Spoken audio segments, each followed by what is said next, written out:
Good morning mga kapuso. Happy Monday po sa inyong lahat. Handa na ba kayong makilala ang pinakabagong UH hostmate ng Unang Hirit? Kanina nakita natin siyang papasok ng studio na may dalang maleta. Huwag na po natin patagalin pa.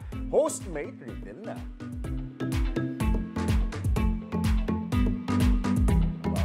Ayan na siya! Tangkad, no? Actually, yung tangkad nga. Magkasing tangkad ba kayo? Parang ang tangkad eh. Wow, grabe ang pag-ikot na to, ha? Feeling ko magkasimpogi rin kami. I'm sure. Sige nga, reveal na!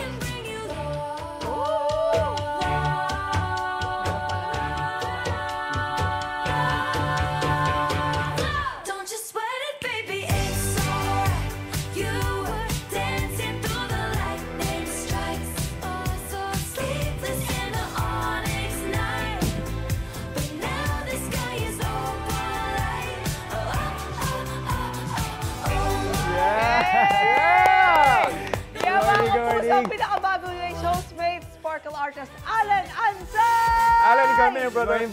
Hey, good morning, good morning, good morning.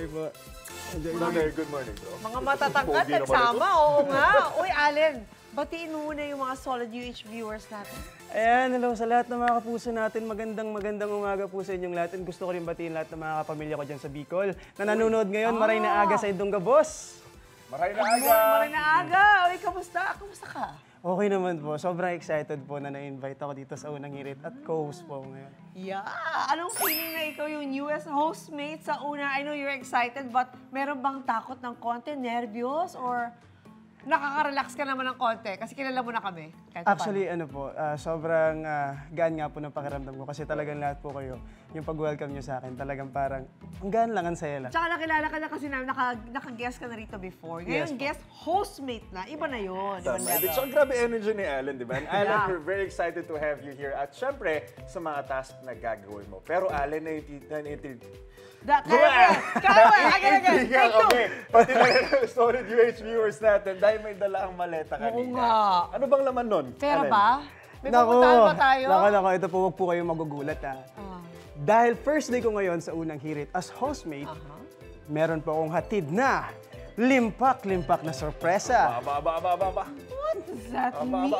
Hindi. Ay, ang yaman na, Alin. Diba? Actually, para po to sa lahat ng mga solid na Unang Hirit viewers natin. At makakasiguro po kayo na malinis to. Okay. Walang bahid.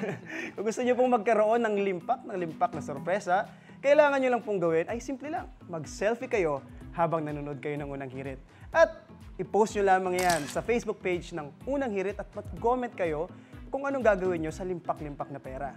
Kaya ano pa mga kapuso hinihintay nyo? Selfie na kayo. Galing! Kaya saludo talaga tayo sa mga kapusong lumalaban ng patas. Deserve din nyo ng limpak na sorpresa. That's right! Limpak. Ikaw baka ano mabibigay. Ano mabibigay mo? Wait, excited na si Alan kasi mamigay niya ngayong umaga. Sure na sure, promise.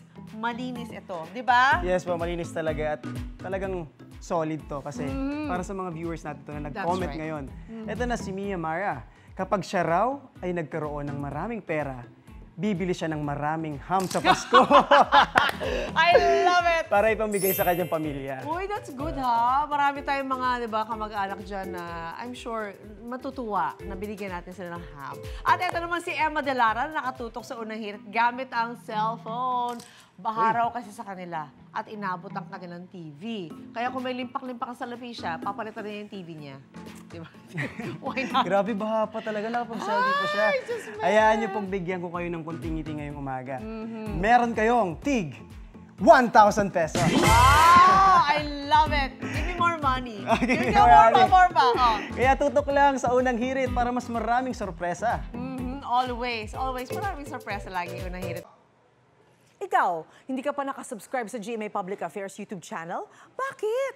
Mag-subscribe ka na, dali na, para laging una ka sa mga latest kwento at balita. I-follow mo na rin ang official social media pages ng Unang Hirit. Salamat, kapuso!